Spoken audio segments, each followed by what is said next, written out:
The Emperor, he was a man of excess, of boundless desires. He was not satisfied with ruling an empire that stretched from the glistening shores of the east to the jagged peaks of the west. No, he wanted more than any mortal could ever desire. His name? Emperor Kirod of the Obsidian Dynasty. In his court, wealth flowed like a river. His kingdom was the jewel of the known world, but he was not content. Kirod's obsession grew slowly, imperceptibly. It started, as many obsessions do, with something small, a gift from a distant kingdom, a gift that, once it entered the Emperor's hands, would never leave. A tea set, ancient and intricate, of rare porcelain, given to him by a traveling emissary from the farthest reaches of his empire. At first, it was only an elegant curiosity, but soon it became an obsession. The Emperor spent hours contemplating the cups, tracing their designs, wondering about the hands that had shaped them, the hands that had carefully painted the patterns. A symbol of wealth and luxury, yes, but something more. The cup was delicate, fragile, something beautiful that could shatter at any moment. It was the beginning of the end. Emperor Kirod, upon first laying eyes on the teacups, immediately recognized their allure. Yet, he failed to see the curse that accompanied them. The cup was more than just a relic. It was a vessel for a secret too dark for even the most powerful minds to grasp. In the earliest years of Kirod's reign, the empire was at its peak. But as the seasons turned, whispers began to circulate within the court. Whispers of a hidden enemy, whispers of traitors. They spoke of poison, the slow, insidious kind, one that was never detected by the naked eye, one that took its time before revealing itself. It was in the year 375, a year marked by dark omens and strange portents, that the Emperor first tasted the poison, not in his food. No, Kirod was far too careful for such a crude method. He drank from his treasured cups that had become a personal symbol of his control and grandeur. Each day, he sipped from the porcelain, his obsession growing deeper. The faint taste of bitterness, a strange aftertaste at first. It was nothing, just a fleeting sensation. But soon, it grew. A subtle sense of nausea, followed by dizziness. A sharpness in his chest that grew stronger every day. He believed it was a mere coincidence. After all, poison in his tea. Ridiculous. But soon, there was no denying it. One evening, Kirod was found in his private chambers, eyes wild, staring at the cups before him. His servants had heard his mutterings, mumbling about betrayal, about the insidious forces at work. But no one dared to ask him what he meant. For Kirod, the world was closing in.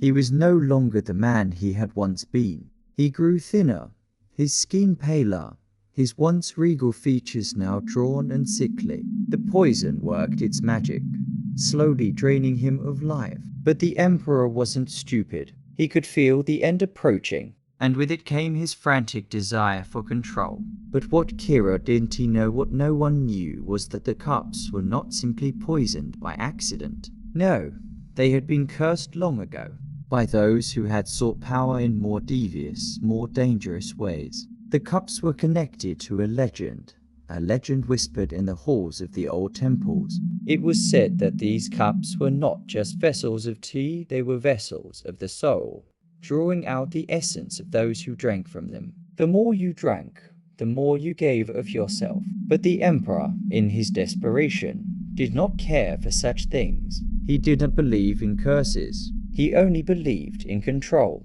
The first signs were subtle. He started to hear whispers, voices in the shadows. He saw glimpses of figures in his peripheral vision, figures that faded when he turned. At night, the darkness seemed thicker, oppressive, suffocating. He could feel the air change, charged with something he could not understand. But still, he drank, and he spiraled further into madness. As the Emperor's obsession deepened, so did his isolation. The whispers in the palace grew louder.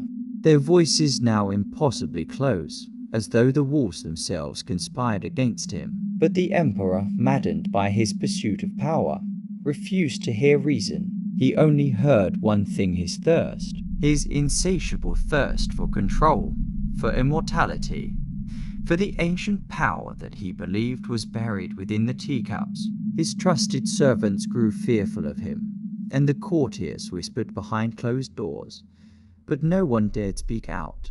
They had all seen his gradual decline, his tremors, his bloodshot eyes, but none could understand the full extent of his torment. None could know the horrors that had begun to take root in his mind. It was then, one late autumn evening, that the Emperor had a vision that would forever change the course of his empire. The vision began in the tea leaves. At first, they appeared to swirl in a harmless, familiar pattern, a simple dance of fate. But then, something changed. The leaves twisted, contorted, until they formed shapes, vivid, menacing shapes. A face, pale and distorted, grinned at him from within the steaming cup. The eyes, they were not human. The Emperor recoiled in terror, but the face remained unblinking. And then, a voice, hollow and cold, whispered in his ear, "You have taken what was never meant for you." Kirod's heart raced. He tried to throw the cup away, but his fingers refused to obey. He could not tear his gaze from the reflection staring back at him in the tea. The voice continued, the words heavy, like stones sinking into the deepest waters. "The curse is upon you. The poison is in your blood, and it will never leave." The Emperor collapsed to his knees, the teacups scattering across the floor, shattered into jagged pieces. His breath came in ragged gasps, his hands trembling as the darkness seemed to close in. But then, something new happened. The shadows within the room began to shift and move, twisting, turning, until they formed into figure spectral forms that seemed to emerge from the very walls. Faces from the past. Faces of those who had died in the Emperor's wake, traitors, enemies, those who had fallen by his hand. The spirits began to wail, their voices like nails on stone, dragging themselves toward the Emperor. And then the whispers took form. Figures dressed in the ancient robes of the priests who had originally cursed the cups, their eyes hollow and glowing with an eerie light. "You have brought this upon yourself, Emperor. The price of power is not measured in gold or lands, but in blood. And your blood, Kirod, will feed this empire's undoing." The Emperor, desperate, tried to run, but the shadows were faster. They reached out, their hands like cold iron, dragging him back to the teacups.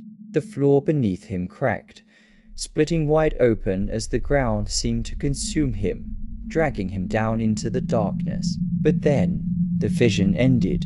Kirod awoke with a start, his body drenched in sweat, his breath coming in short, frantic bursts. His once sharp mind was now fractured, broken. The teacups, still before him, gleamed in the dim light, their delicate porcelain marking his weakness. The Emperor was no longer the man he had been. The curse, the poison, it had already begun to take root. But he could not let go. His obsession had transformed him into something less than human. And still, he drank.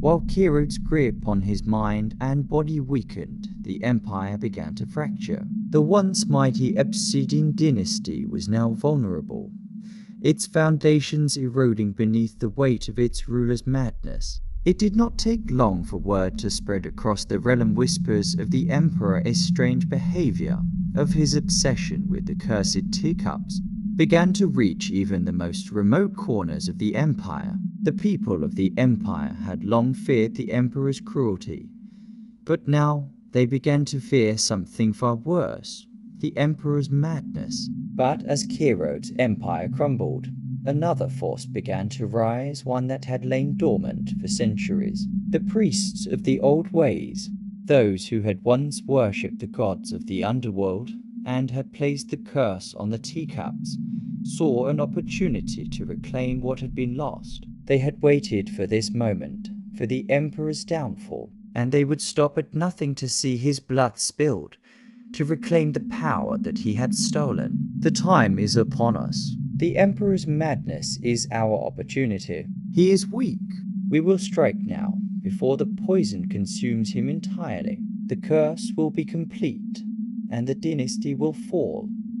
Gaius and his followers began to stir unrest within the empire. They traveled from village to village, spreading word of the Emperor's madness, of the dark rituals that had led to his downfall. They spoke of a new dawn, a new ruler, a ruler who would restore balance and free the people from the Emperor's grip. But it wasn't just the priests who moved in the shadows. Within the palace itself, those who had once been loyal to the Emperor began to plot. The noble families of the court saw an opportunity to reclaim their power. They saw the empire's collapse as a chance to rise, to seize what Kirod had once hoarded. And they too began to make their plans. One by one, the Emperor's former allies began to turn against him, their knives hidden behind smiles, their loyalty replaced by ambition. They could sense the Empire's inevitable collapse, and they wanted to be the ones to pick up the pieces. The palace was no longer a place of celebration, of regal dinners and grand feasts. Now, it was a labyrinth of whispers, where trust had long since withered and died. Emperor Kirod's descent into madness created a vacuum of power, and in that darkness, the snakes of ambition slithered forward, each one more willing than the last to strike when the moment was right. Lady Celestra, once one of Kirod's most trusted advisors, had already made her decision. She had watched him fall, watched him drink the poison, and become a shadow of the man he once was. Now she plotted his downfall. In the wake of his madness, she saw an opportunity to take what she had long been denied: power, influence, and control of the empire itself. But she wasn't alone. Other nobles, too, had formed their alliances. They saw in Kirod's weakness the perfect moment to wrest control from his fragile grip. They would wait until he had finally succumbed to the poison, and then they would step in, taking the empire for themselves. Her betrayal was already in motion. She had arranged for Kirod to be poisoned not once, but twice through the teacups, and then through the food. She had been meticulous in her plans, but what she hadn't counted on was the Emperor's determination to cling to life, to his obsession with the cursed teacups. She hadn't counted on the darkness inside him growing stronger with each sip. As Kirod's health deteriorated further, the poison he had been consuming daily slowly worked its way deeper into his body, reaching his very soul. It was in those moments, alone in his chambers, that the Emperor's true transformation began. The poison no longer just crippled his body, it began to warp his mind. He no longer saw the world as it was, but as it had become in his deluded vision. The walls of the palace, once grand, now felt oppressive. Kirod could hear whispers in every crevice. He could smell death in the air, feel the cold presence of the spirits that had long since begun to invade his thoughts. He was no longer alone. The curse, it seemed, was not only confined to the teacups, it had taken root within him. The Emperor's sanity was slipping. His movements were jerky, unpredictable. His speech slurred as he babbled about enemies hidden in plain sight. It was no longer clear whether he was talking about the traitors within his court or the spectral figures that haunted his nightmares. But still, he drank. Still, he clung to his obsession, believing that if he just drank enough, if he just took one more sip, the power would be his again, that the curse could be lifted, that the poison would cease to be his tormentor. But it was no longer just a matter of poisoning the body. The curse had taken a new shape. It now had a life of its own. The teacups were no longer simply a means to an end. They had become the very tool of his undoing, manipulating his every thought, his every action. His mind was no longer his own. The moment of reckoning arrived swiftly. The poison had reached its final stage, and Kirod's body could no longer sustain itself. The court now divided between those who plotted to replace him and those who still clung to the hope that he would recover was in turmoil. The palace was a powder keg, ready to explode. Lady Celestra was there, along with the other conspirators. The time had come. They had planned this moment for years, waiting for the Emperor's weakness to reach its apex. And now, with Kirod's inevitable collapse, they saw their chance to seize the throne. But there was a complication. Kirod had not died. Not yet. He had become a shell of his former self, driven by a single purpose: to drink from the cups again, to seek the power that had eluded him. He was no longer concerned with ruling the empire. He only sought to control the darkness that had consumed him. And then it happened. With the Emperor's final sip, the curse was fulfilled. The spirits that had plagued him for years now took their revenge. The air grew thick with a suffocating presence. The noble conspirators, too eager to strike, found themselves in the grip of a force beyond their comprehension. They were consumed by terror as spectral hands reached from the shadows, pulling them into the abyss. The room erupted in chaos. Screams filled the air as the once mighty court descended into madness. The nobles who had conspired against Kirod fell to the ground, convulsing, their eyes wide with fear. One by one, they disappeared, swallowed by the cursed shadows. It was then that Kirod, his mind-broken mirror, realized the full extent of his mistake. The curse was not just on him, it had consumed the entire dynasty. The empire that had once been the jewel of the world was now nothing but a crumbling ruin. His obsession had led him to ruin, and in his final moments, he understood that the poison in his blood had not been the true cause of his downfall. No, it was his greed, his need to control, to hold power over everything, even death itself. The last remnants of the Obsidian dynasty were swept away by the ghost of its past, leaving behind nothing but a palace in ruins and a people cursed to live in the shadows of what once was. The fall of Emperor Kirod marked the end of an era. The once great Obsidian dynasty crumbled in a single night, the power vacuum leaving the realm in chaos. No one ever truly understood what had happened that fateful night, but the legend of the poisoned teacups persisted, whispered from generation to generation. The teacups, however, remained, lost, forgotten, or perhaps in some dark corner of the world, still waiting for their next victim. Some say the cups still hold the power to summon the spirits of the past, that the poison still lingers within their delicate porcelain, that anyone who dares to drink from them will be cursed to walk the same path as the Emperor, their thirst for power leading them into the same madness. As for the Emperor, his legacy is one of terror, a ruler consumed by his own obsessions. The empire he built is now only a shadow, a warning to those who dare to reach the high. The cursed cups still stand as silent witnesses to his rise and his bloody fall. What is the cost of obsession? What price must be paid for the pursuit of power? Decades passed, but the story of Emperor Kirod did not fade. The fall of his dynasty became myth, whispered among the remnants of his empire, the ghosts of his reign haunting the corners of the world. But there were always those seeking power, seeking wealth, or simply seeking answers who would dare to test the myth.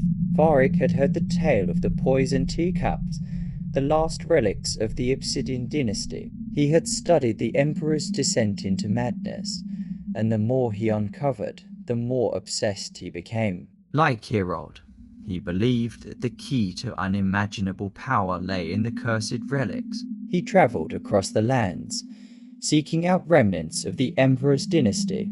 What remained of the once great kingdom now lay in ruins, its ancient cities buried beneath centuries of neglect. But somewhere, deep in the forgotten heart of Kirod's empire, the teacups were set to remain. Still, Varric was not deterred. He was determined to unlock the dark secret that had brought an empire to its knees.